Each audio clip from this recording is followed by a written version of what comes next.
मूल निवासी सभ्यता एवं कलाचार के सम्मान में लाखों कार्यकर्ताओं का आगाज, विचार गोष्ठी, साहित्य प्रदर्शनी, चलचित्र प्रदर्शनी, गीत, संगीत, अभिनय, नृत्य कार्यक्रम, खानपान प्रदर्शनी और खेल कौशल प्रदर्शनी के माध्यम से मूल निवासियों के सम्मान में मूल निवासी सभ्यता का आगाज।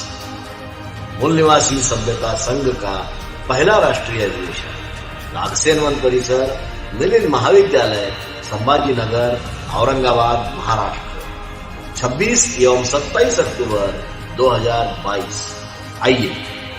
आइए हमारे महामानव के सपनों का भारत स्थापित करने के लिए शामिल हो।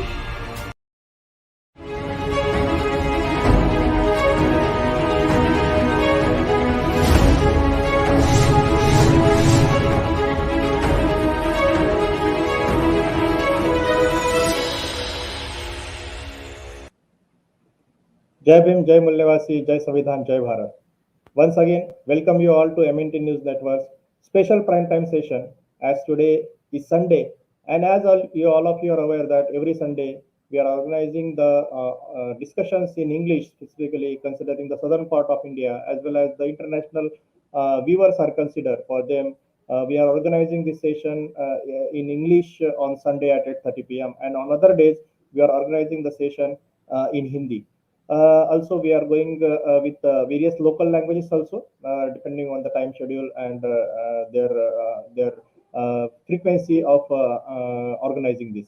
But every Sunday we are organizing this particular session in English. And today also we are going to discuss a very important topic. So those who have joined through Facebook, a request from MNT News Network to share this this video link on their timeline so that everybody on their social network will get the notification, and they will also be a part of this very important discussion. Today we are going to discuss about the economic status, economic policies for the Mul Nivasis, for the scheduled caste, scheduled tribes and other backward classes. So this is a very important topic, and we had a very distinguished guest speaker along with us who will give his views. He's specifically economist, so definitely his views will be very important. So those who have joined through YouTube, are a special request to like, comment, and share this particular video so that all who are in the network will get a link and they will be able to get this particular information on this particular channel. This today, as I said, we are going to discuss about India's 75 years of independence and the economic policies, how and where they stand. Today on this particular topic, we had our guest with us, Dr. P.S. Kamble sir. Sir, Jai Bhim, Jai Mul Nivasi, Jai Sanvidhan, Jai Bharat. Welcome to MNT News Network Studio, sir. We are really thankful. We are really thankful to you for joining today on this very important topic, which is related with Indian economy. So basically, as I told, India is celebrating its 75 years of democratic existence from 1947 to 2022. And the Union government had designated this celebration as Amrut Mahotsav. So 75 years of existence of India as an Amrut Mahotsav, a specific program that has been launched. And as the country waves flag and celebrate the 75th anniversary of India's independence, it is also time to take a stock where the economic condition of India, as far as the Mul Nivasi, scheduled caste, scheduled tribes, and the backward classes are considered. What did India's founders and the citizens dream of, and how has India fared? What have been our challenges and what are the successes? As we see, when India was independent in 1947, the GDP was at rupees almost 2.7 lakh crore during the time of independence. And now if we see, it has rose to 150 lakh crore. So definitely after 75 years, there is a significant jump from 2.7 lakh crore to 150 lakh crore. So in this economic jump, let us see where the social economic policy stands, because that is where the scheduled caste, scheduled tribe, and other backward classes people's their voice is concerned. So this is the topic that we are going to discuss: India at 75 and policies ahead.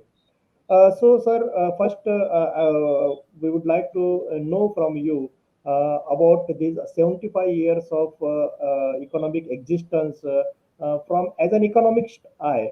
How do you see this economic condition of India after 75 years of independence? Please give brief to our viewers, sir. Ashish, first of all, I'm very much thankful to you and all viewers. I must thank MNT English for organizing such a wonderful program to assess where we are at the 75 years of independence. Actually, when we look at, already have mentioned that we are celebrating Amrut Mahotsav. Yes, 75 years is a longer period for any country, and really it's a thing of joy and happiness as well. So we should wholeheartedly celebrate Amrut Mahotsav, 75 years of independence of India.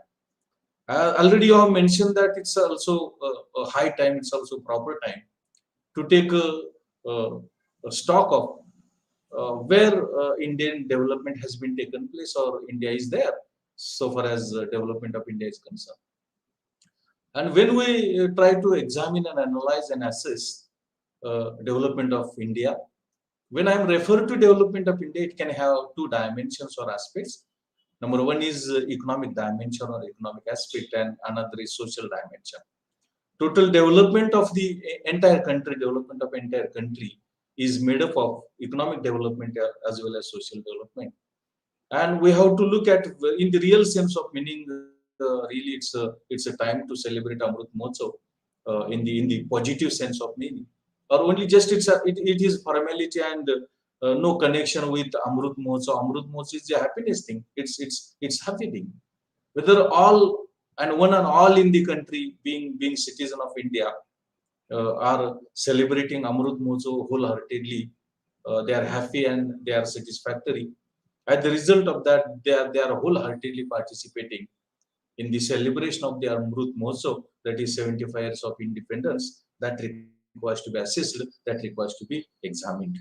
So far as my lecture is concerned, my lecture is concerned, I will try to place before you in what direction the development of India is taking place. And when I am referring to development, it is comprising of both economic development as well as social development. And at the same time, I will also try to touch upon what is actually the social stratification of development that is there, both that of economic and social as well. What is the access to the social strata of the society, especially socially deprived communities in the overall socio-economic development of the economy. These are necessary to be taken into consideration. Talking about development of India, that is economic as well as social, we can divide the total period or entire period.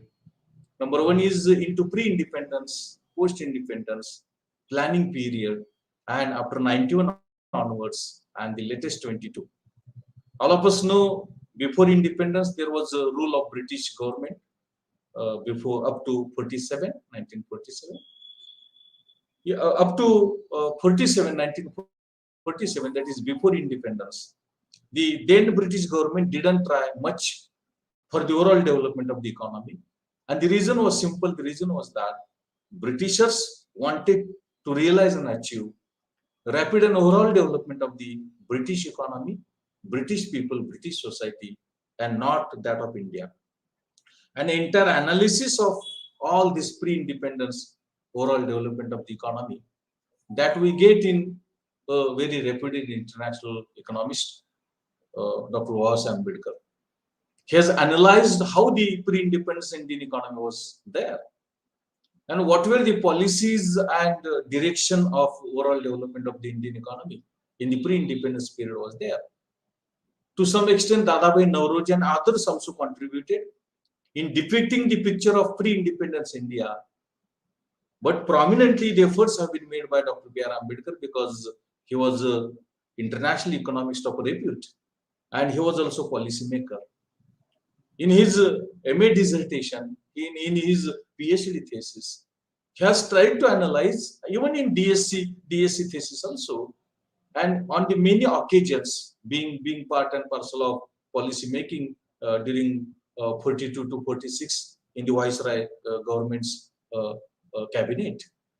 He has analyzed that how the policies of the British government were exclusively in favor of development of British economy, Britishers, British society, and it was against the development of Indian economy. Because of the policies of the Britishers, agriculture couldn't develop, industry sector couldn't develop, welfare, social welfare couldn't realize, because to that extent they wanted to exploit and utilize Indian economy for the development of British economy and not for the development of Indian economy or Indian. That was the reality. And consequently, in the pre-independence period, agriculture was underdeveloped, industry was underdeveloped, prominently social sector was underdeveloped. No doubt, to some extent, efforts were made, but just it was like showing that we are endeavoring efforts. That was the reality. When in 1947, but before that, I must give a reference of during 42 to 1946, Dr. B.R. Ambedkar was cabinet minister of three portfolios. One was water resource minister, energy or power minister, and labor minister. And being minister of three cabinet portfolios or departments, Dr. Ambedkar played a very important role in the development of water resources, in the development of power resources, in the development of welfare of the labor, especially emphasis on gender development, that is women development. But when the background of development was laid down by Dr. B.R. Ambedkar during 1942 to 46 as a cabinet minister in the Viceroy portfolio, Viceroy ministries, as a labor minister, as a power minister, as a water minister. The foundation of planning was also laid by Dr. Ambedkar. But when India became independent, the interference or the participation of Dr. Ambedkar a little bit different. Actually, in independence, he got the portfolio of labor minister, that law minister, but he actually wanted planning and finance, but he didn't get. So his participation in the overall development a little bit it was withered away. But the foundation was laid, and those policies were implemented in the post-independence period, especially in the planning period. The first 5 plan was exactly what Dr. Ambedkar wanted to carry out in the pre-independence period. Before independence, there was not much growth or development of India. But after 1947 to 1950, the growth was improved. It was 3.5%, and satirically, it was described as it was a Hindu growth rate, 3.5%. But when we adopted planning in 1950 and 1951, the first 5 plan implementation started. Since then, the process of development started, or it improved. But the growth took place of India in the growth rate of GDP growth rate of 5 to 5%. After 91 onwards, there was economic crisis in India, fiscal crisis in India, international crisis in India, and consequently we went for economic reforms comprising of privatization, liberalization, globalization. No doubt that improved growth of the economy, no doubt that made dynamic economic growth of the economy. But only so we started sticking up to only growth, and all other dimensions of development comprising of social dimension, especially education, health, employment, poverty, inequality, we exclusively neglected. And after 2014 onwards, their intensities and gravities have been very significantly increased.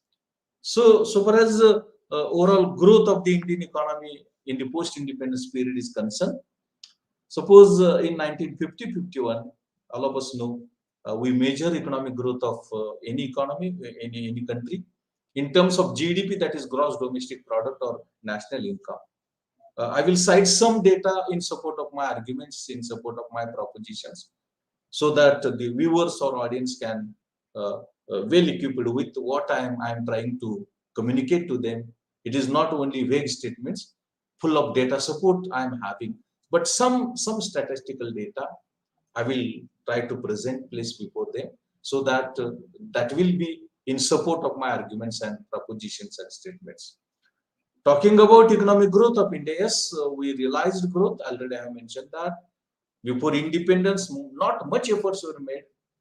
Some efforts were made for the socio-economic development of the economy, but rigorous, honest, sincere efforts were not there, because British economy or Britishers were not thinking in that direction. They wanted their development, they wanted welfare of the Britishers, British community, British society. So in that direction, their policies were there, and policies couldn't help us in development of agriculture and industry. Some infrastructure development took place, some social development took place, but it was inadequate compared to the population and the geographical area covered by the Indian economy is concerned. After 47 onwards, yes, during 42-46 efforts were made, but since then the process started, and after 1947 it was little bit improved. In the real sense of meaning, our development, especially economic growth, started improving and increasing after 1950-51, that is in the planning period, in the first 5 plan. And when we look at some statistical data, in 1950-51, our national income was at current prices 4,48,483 crores. And recently, if it is taken into account up to 1990-91, our growth of GDP was, that national income was 2 crore 22 lakh 92,078 crore. And recent data for 21-22 tells us that our national income at current prices was 2 crore 5,73,371 crore. You can imagine, from 1,000 to crores to crores, in crores of rupees, our national income, which is estimated in gross, that net national income, that has increased. It was at constant prices. Another measure of economic growth of any country, any economy, that is per capita income. And per capita income of India in 1950-51, as per current prices, per capita income of India was 12,493. In 1991, per capita income of India was 27,319. And as per the latest data, 21-22, per capita income of India was 1,50,326. So GDP is increasing, national income is increasing, per capita income is also increasing. So far as growth rates are taken into account, that also gives a clear picture of how economic growth of India is increasing, it is improving, it has become dynamic. Some data in support of how the growth has been momentum so far as Indian economy is concerned. In 1982-83, the national income of India at current prices grew at the rate of 11%. Grew at the rate of 11%, you can imagine. In 1991, the national income of India at current prices grew at the rate of 16.7%. In 15-16, national income of India at current prices grew at the rate of 8%, and in 21-22, national income of India grew at the rate of 9.4%. There is an impact of COVID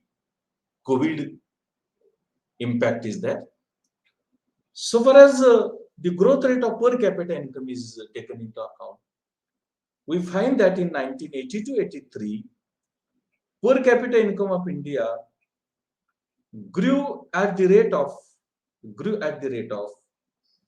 what I would say, it is 0.7% in 82-83, in 1991 3.1%, in 15-16 it was 9.4%, and in 21-22 per capita income of India at current prices grew at the rate of 6.7%. What does this mean? This means that economic growth of India has been momentum. It has become dynamic after 91 onwards. During 47 to 50, it was a meager growth. After 1951 to 90, it was moderate growth. But after 1991, it was rapid growth, significant growth. Yes, there were fluctuations, ups and downs were there, and consequently, that food grains have been increased. Contributions of other productive sectors, when those are taken into account, we will get an idea that Indian economy is growing. Indian economy is growing. If the sectoral growth is taken into account, we will get an idea. In 50-51, the contribution of agriculture to the GDP of India was 53%. And in 15-16, the contribution of agriculture to GDP of India declined to 15.4%. So far as contribution of industry sector is concerned, it was 16.6% in 50-51, and in 15-16 it was 31.4%. So far as service sector contribution to the GDP of India is concerned, in 50-51 it was 30%. In 1915-16 it was 53%. This means that even though we introduce India as agriculture country, yes, our dependence on agriculture as a means of livelihood is there, as a means of employment is there. Today also more than 60% population is depending upon agriculture as a source of livelihood. It can be debatable to that extent. Involvement of the people or population is required as a source of livelihood. That can be a point of debate. For me, that is not required, because other sources of employment generation are not there. So people are participating in agriculture. In economics terms, it is known as disguised unemployment. It is called as disguised unemployment. It is a type of unemployment, even though we are saying it is employment. But the development or growth of the Indian economy is prominently contributed by service sector, that is services, that requires to be taken into consideration. What is the latest position? What is the latest position so far as the contributions of agriculture industry and service sector to the growth of Indian economy is concerned? I will cite the data for 21-22. Agriculture is contributing only 18.8% share, not 20% also. But the dependence as a source of livelihood or employment is more than 60%. Over dependence is there on agriculture as the source of livelihood, and industry is contributing only 28% share in GDP of India, and service sectors contributing more than 50% share in the GDP of India. This means that we are exclusively depending upon service sector so far as growth is concerned, but we are excessively depending upon agriculture as the source of livelihood, as the source of employment. Yes, capital formation is increasing, savings are increasing, investment is increasing, but there is a scope so far as the improvement in savings, investment, and capital formation is concerned, that is there. This is what the scenario of economic growth in the pre-independence period after 1941, prominently after 51, and exclusively after 91 to 21-22 is concerned. For me, yes, Indian economy is growing, but what is social dimension? Because it is not only economic growth is that sufficient and adequate. Who are the beneficiaries of the growth that is taking place? That is of crucial importance. And as Dr. B.R. Ambedkar has rightly pointed out, that education plays a very important role in overall development of the economy. What is the status of education? What is the scenario of health? That also requires to be taken into consideration, because his book 1947, States and Minorities, he tells us that health is very important and everybody should have an insurance policy. Life insurance, everybody should have that policy. In that perspective, when we look at social dimension, First of all, talking about the expenditure of government on social development. So far as education is concerned, government is spending, both central government and state government, spending on education 3.1% of GDP. In 1966, Kothare Commission recommended to the government of India expenditure on education should be at least 6% of GDP. But in 21-22, both central government and state governments are spending 3.1% of GDP. Like education, health is very important because education and health are public services. Those are social goods and services. And expenditure on health is 1.8% of GDP in 2021. And recently, the government has proposed to spend 2.1% of GDP on health because of Corona pandemic and because of one of the committees recommended to the government of India that our expenditure on health should be at least 2.2% of GDP, and consequently, it is proposed in the budget for 21-22 that is there. Consequently, in this perspective, when we look at the indicators of health and education, that gives us an idea how health and education is there, because health and education is very important so far as social development of India is concerned. Fertility rate has decreased 3.4% to 2% from 1993 to 1991. Sex ratio has improved a little bit to 919 to 929. Actually, infant mortality rate is significant today also. Previously, it was 7.8%. Now it is 3.5%. So, infant mortality rate at this moment is also about 4%, and it is not good. Then under 5 mortality rate, previously it was 10%. Now it is 4%. 4% is excessive. Among pregnant women in the age group 15 to 49, the percentage of anemia is 52% at this moment. When it is taken into account, that gives us an idea that on health front, even in Corona pandemic or since Corona pandemic, we are endeavoring rigorously, honestly. We didn't succeed much so far as health development is concerned. And the basic reason is that our health sector is dominated by the private sector. Public sector participation is there in the health, but it is meager. It is meager and it is inadequate. It is not efficient and it is not satisfactory. You might be knowing public health institutions are there, hospitals are there. No modern equipments are there. No adequate doctors are there. No adequate paramedical staff is there. And prominently, government spending less. But we have specialty hospital, super specialty hospital, multi-specialty hospital, whose access is not there for the poor strata of the society, socio-economically deprived communities in the economy, because as we enter into hospitals, specialty, super specialty, multi-specialty, 1 lakh rupees are required to register a patient. Doctor charges, hospital charges, test charges, medicine, etc. That is different. And it is not affordable to the social strata of the society, deprived communities in the society. That is a ground reality. And health education, medical education is very excessive. It is very expensive. A few government colleges are there, and prominently private colleges are there, in which fees are in lakhs of rupees, crores of rupees, and donations are in billions of rupees. And Bahujan is not in a position, socio-economically deprived communities are not in a position to get access to medical education. And when a person becomes doctor in such an environment, how he will work for a social service? How he will provide health services as a social service? Because we cannot expect. He has spent crores of rupees and billions of rupees, and consequently is not in a position to provide health services as the social services. That is a ground reality. Talking about education, already I have mentioned that only less than 3%, less than 4% of expenditure that we are incurring on education.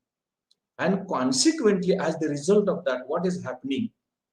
Participation in education in general and higher education is particular It is very inadequate. It is very inadequate, and there is a very biasness is there. So the latest participation, not in education, in higher education, we find that it is 27%. But the breakup of participation in higher education tells us that male participation is 21.6%, female participation is 18.69%, scheduled caste participation is only 14.5%, scheduled tribe participation is only 10.8%, and in the higher education, maximum participation is up to 79%, undergraduate, post-graduation only 12%, research only 1%. One of the studies was carried out by Professor Basant and Sen relating to what is the potentiality to participate in higher education and what actual participation is there in higher education. And it was across the social groups as well as for the entire country, for the nation as a whole. And the results are eye-openers.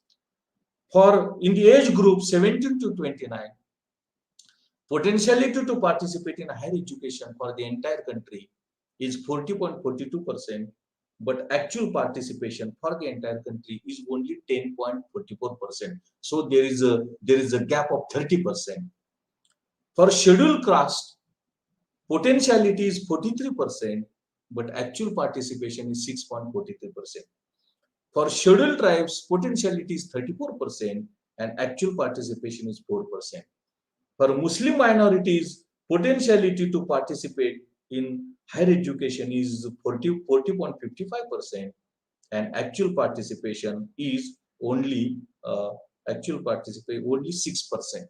This gives us an idea how there is a mismatch between potentiality to participate in higher education and actual participation in higher education. Our gross enrollment ratio in higher education is only 27%. It is more than 70-75% for the developed countries that requires to be taken into consideration. Actually, we are privatizing education, we are privatizing health sector, and that is adversely affecting the participation of the socio-economically deprived communities in the education in general and higher education in particular. So the socially deprived communities are depriving from the participation in education in general and higher education in particular. Consequently, there is a wide disparity in participation in education in general and higher education in particular across the social groups, as well as male and female participation is also concerned. Recently only we have Human Development Index report and Hunger Development Index report, and it is a simple thing that even India thinking about $5 trillion US economy, we are thinking about Vishwaguru. In hunger index, we are very much deteriorated. We are very much hampered, and Pakistan, Sri Lanka, Bangladesh are ahead to India, both in Human Development Index as well as starvation index, hunger index. Recently in 2022, that is published. While talking about social development, APJ Abdul Kalam, former president of India, actually he was not politician, he was scientist. He is famous for missile man, as a missile man, and he wrote one book, Economic Supremacy of India by 2020, and the justification which APJ Abdul Kalam gave, that was India is a young country.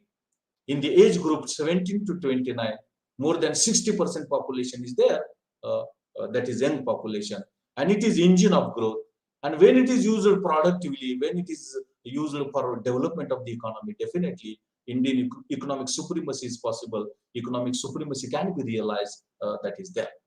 But unfortunately, our policy didn't took them very seriously, and consequently, on education front, what is happening? On health front, what is happening? Already I have mentioned. We didn't pay that attention required to use the engine of growth for productive purposes, for growth purposes, and consequently, unemployment has become very severe. Unemployment has become very intensive, and as the result of that, we find that rate of unemployment during the Corona pandemic, that is April 20, it was 25%. It was 25%, and now it is about 10%.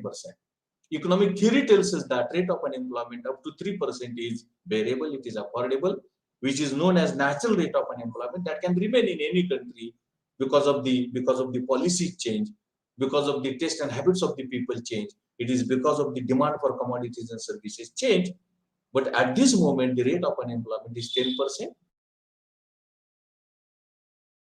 It is higher for the females. It is higher for the socially deprived communities like scheduled caste, scheduled tribes than all others, and consequently, it is also higher across the states also. I will cite some data for Goa. Rate of unemployment is 16%. For Haryana, it is 18%. For Rajasthan, it is 18%, and for Tripura, it is 18%. That is rate of unemployment. In 2016, the NSSO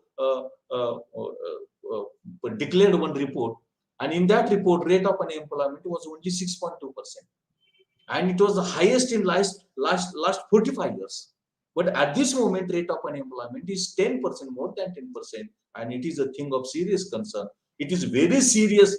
It is very severe for the socio-economically deprived communities, for like scheduled caste, scheduled tribes that is there, and that plays a very important role. We didn't pay that attention toward employment generation. Consequently, poverty is severe in India. Even we are not serious in defining and identifying poor people in India, because the poverty line that India is having, it is very inadequate. As per the recent poverty line defined in 2014, a person getting rupees 47 per day per capita in urban area is not poor, and in rural area it is 32 rupees per day per capita. He is not poor. He is above the poverty line. International poverty line is $2.50, and all of us know the rate of exchange between Indian rupee and American dollar is 82 rupees. If 80 rupees are taken into account, more than 200 rupees is poverty line in abroad or foreign countries, but we have less than 50 rupees. Even that is taken into account, crores of people are poor, are below the poverty line. And every country in the world or across the countries in the globe trying for realizing sustainable development goals. And one of the sustainable development goals is zero poverty. And that to be realized by 2030. And at this moment, poverty is in crores. Recently, only multidimensional poverty index report has been published by Niti Aayog, and that report tells us that poverty intensity as per multidimensional poverty index is 25.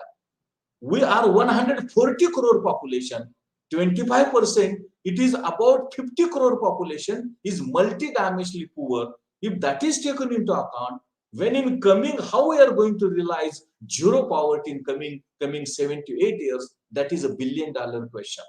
So poverty is increasing. On the one hand, growth is taking place. On the other hand, unemployment is increasing. Then the question that arises is where that growth is going. Who are deriving the benefits of the fruits of economic growth that India is realizing or it is materializing?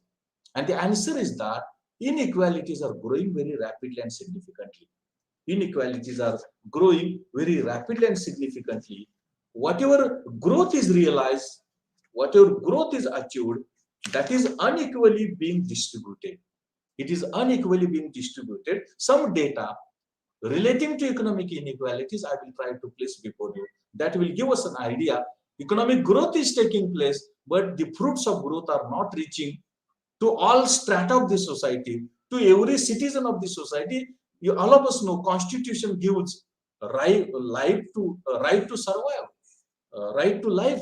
Everybody has right to survive. Everybody has right to life in the country, and it is the sole responsibility of the government to provide for survival of every citizen, every individual in the country. But unfortunately, when the poverty is taken into account, when unemployment is taken into account, we are depriving. When hunger is taken into account, when the status of human development is taken into account, we are depriving major strata of the society, lion's share of the population, and that is against the constitution. It is violation of the I would say the principle or the soul of the constitution. Actually, soul is unscientific. It has no meaning at all. But we can look at soul in a scientific way. Soul in the sense of central idea. It is not unscientific, or in that perspective, we do not look at soul. Soul of the constitution is being violating because a major strata of the society is deprived from employment opportunities, deprived from education, deprived from health, deprived from the property, deprived from assets and everything that is taking place. So one report was published in 2017 by Oxfam, and that Oxfam report tells us that 73% share of the total wealth is concentrated in the hands of 1% richest strata of the society. 1% households have purchased 73% share of the wealth in the country as per 2017 data. In 2018, again, Oxfam published a report, and that report tells us that Gini coefficient of wealth, which measures inequality of wealth, it is increasing very rapidly and significantly. In 2018, it was 81%. In 2008, it was 18%. In 2018, it was 85%. So wealth inequalities are increasing. All of us know Corona pandemic very adversely affected poor strata of the society. But even growth took place, and the benefits of growth concentrated again in the richest strata of the society. All of us know how the problems of migrant laborers were there, how the problems of working in the informal sector employment was there, how the problems of survival was there for the poor strata of the society. But during the Corona pandemic period, that is in 2021 also, the growth took place, and that growth concentrated in the hands of few households, few families only. And in the period of 1 year, 13 billionaire we added in the total list of billionaires, 13 families. So we have at this moment 130 billionaire families, and that we added during the Corona pandemic period. That is, growth is taking place, but the fruits are not being distributed among the social strata of the society. And the latest data, 2022, tells us that 50% poor families have share in the national income of India only 13%. And 50% poor families have share in the total wealth of India only 6%. But 10% richest families have share in the total income of India 57%, and share in the wealth of India, that is 65%. Growth is taking place, but it is not being distributed across the social strata of the society, and therefore unemployment is increasing, poverty is increasing, inequalities are increasing. Growth is taking place, but it is concentrating in the hands of only the richest strata of the society. On this occasion, I should speak on what is the scenario of the socio-economic deprived communities like scheduled caste, scheduled tribes. That also I must speak. Talking about the share of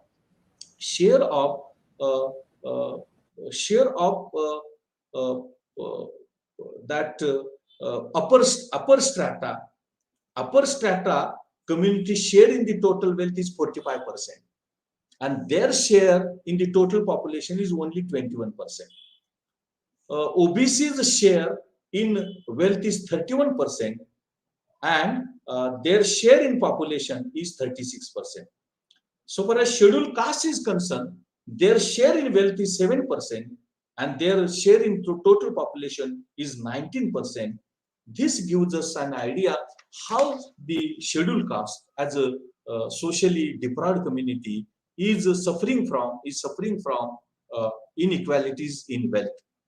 44% scheduled caste families are engaged in as agriculture labor, and that proportion is 26% for the OBCs, and for upper community, it is only 11%.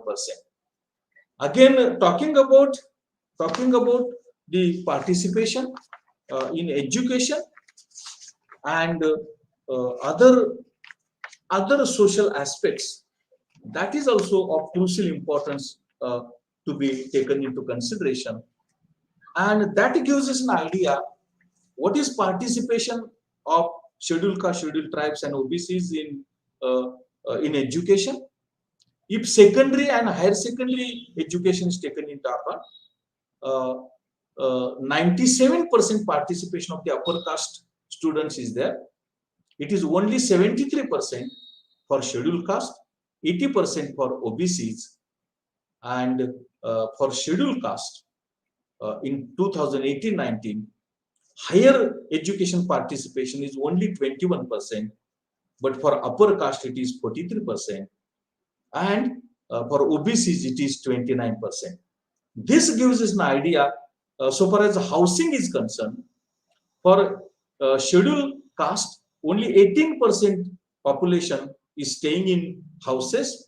For OBCs, it is only 6.7%, 11%. For scheduled tribes, it is only 6.7%, and 13% population of scheduled caste is staying in slum areas. That proportion is 6% for OBCs and only 4.6% for upper caste. That gives us an idea how the social inequalities are there so far as participation in education, participation in housing, participation in health, participation in employment is concerned. So this gives an idea how there is a disparity, how there is inequality as growth is taking place. Yes, we are trying for $1 million economy. We are trying for $5 trillion economy, but we are not trying for how the growth that we have realized to be distributed equally. Equity can be brought about, justice can be done, justice can be given, especially to the scheduled caste, scheduled tribe, OBCs, minorities, that is not taking place. And that is the ground realities so far as socio-economic development of the Indian economy is concerned. We are privatizing education, we are privatizing health, and the victims are socio-economically deprived communities, that is scheduled caste, scheduled tribe, OBCs, and minorities. These are the victims. Consequently, unemployment is higher, poverty is higher, the concentration of wealth and income is very meager, and it is higher for the upper strata of the society. That is also ground reality. Again, we are inequalities are bringing by privatization, and we are implementing new education policy 2020. That is again very exclusive. Rural student will be out of education stream. Scheduled caste, scheduled tribe, OBCs will be out of stream of the education because more focus is there on the privatization. Withering away of the government is there. That policy says government is expected to spend 6% of GDP expenditure on education, not on higher education, entire education. It was recommended in 1966 by the Kottare Commission. That is the ground reality. So growth is taking place, but development is not taking place. The benefits or fruits of growth are not being distributed equally. Justice is not brought about, but Constitution says every citizen has a right to life. Every citizen has a right to live, and it is the sole responsibility of the government to provide for survival, not luxurious life, not comfortable life, but survival. But survival has become a problem for the scheduled caste, for the scheduled tribes, for the rural people, for the OBCs, for the minorities, and that is the ground reality. And in the name of reforms, just we are reforming, just we are privatizing, just we are trying for liberalization, just we are trying for globalization. Growth is taking place because of such policies, but growth is concentrating, income is concentrating, wealth is concentrating, consumption is concentrating in the hands of few families, and the number of billionaire families is increasing. At the same time, the number of poor families is increasing. At the same time, the families not having income and wealth that is increasing. That's a ground reality. Yes, sir, right, point of it.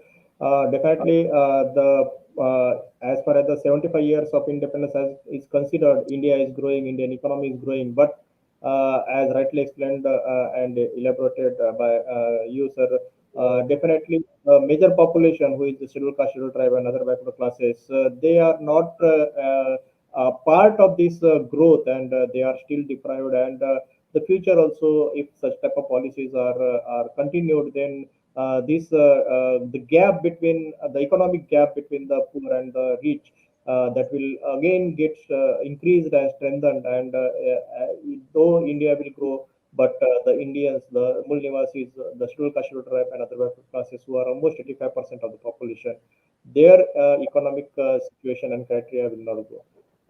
Sir, it's really a very informative topic today, and you had elaborated much on covering the entire scope, the entire development, right from the beginning of 1947 till date of 2022. The entire 75 years you had covered, and you had pointed out what needs to be done, what needs to be taken care in the current scenario. Sir, on behalf of MNT News Network, I am really thankful to you for joining today on MNT News Network studio and elaborating and explaining our viewers the scenario behind the development of scheduled caste tribe and other backward classes.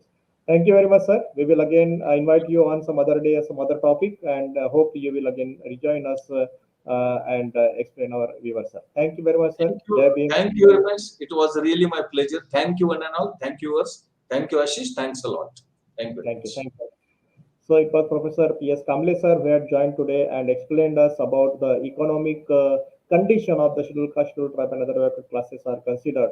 So it was really a very nice discussion, and this video will be there on this particular link, so you can request all your network people to watch this video, watch this very informative video, because information is a tool, information is a weapon, and if you have proper information, definitely you can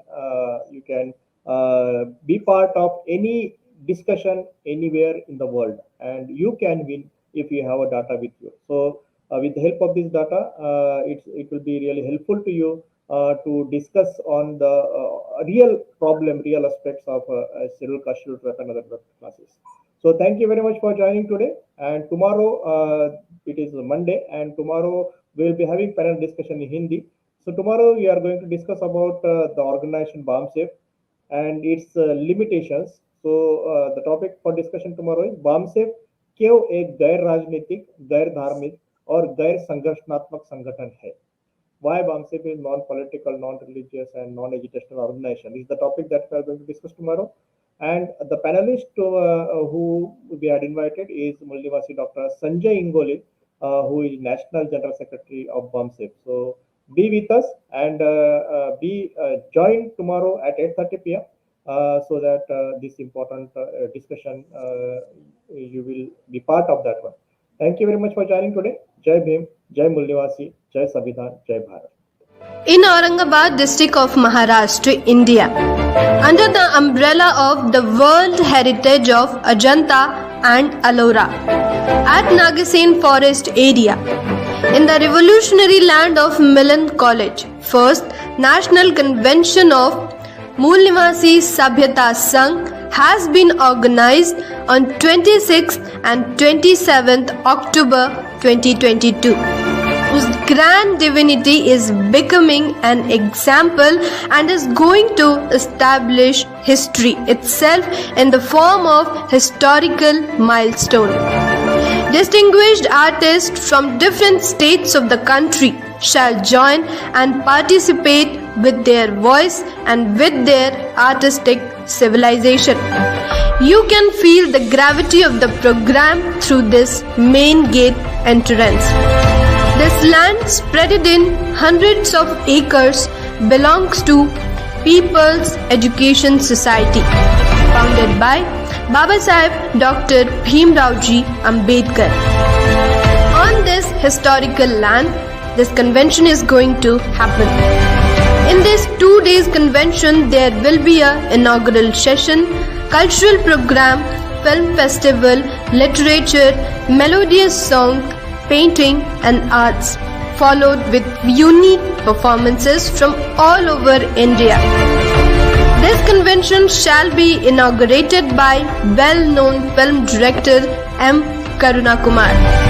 The central place of the venue will have a victory pillar representing the struggle of civilization. At this place, Rangoli, photo exhibition, traditional businesses and symbols related to the indigenous civilization will be displayed.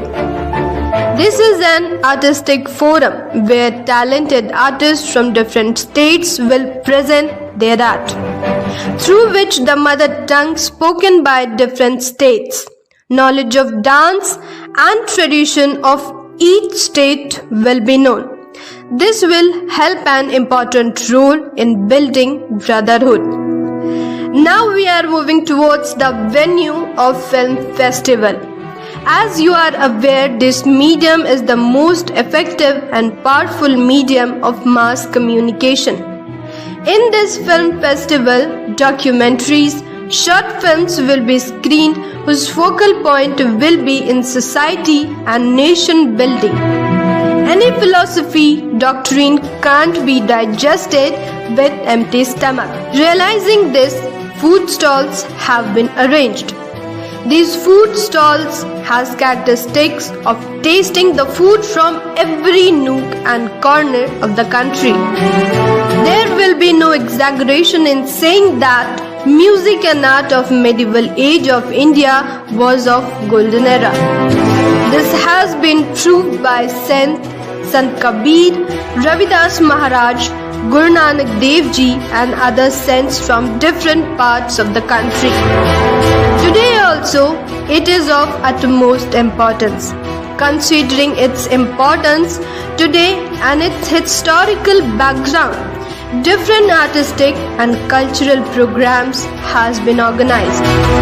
In these cultural programs, there will be rap songs, traditional songs, folk dances, literature, brainstorming discussions are organized which will help in bringing awareness among participants. The main objective of this national convention is to make aware all the indigenous people of the country about their glorious civilization, glorious tradition, glorious culture and rejuvenate and reinstate of their lost history. For this, we require your support and active participation is required. We believe that this Sabhyata will be rejuvenated Sabhyata of modern world.